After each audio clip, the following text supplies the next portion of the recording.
Data-controlled accessory and navigation outputs. Factory amplified systems will not fade as neither the aftermarket radio or the RP interface have the ability to control the amplifier's fader. 2008 F250, 350/450ths. Not compatible with Model Trim XL, fleet vehicles. These vehicles do not have the necessary CAN bus signals. 2006-2007 Ford Freestyle. Does not retain RSE.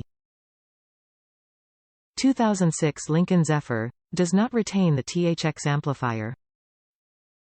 Top reviews from the United States. Used this to install a Clarion NX404 head unit in a 2008 Ford Expedition where I wanted to retain the OEM steering wheel and rear seat controls.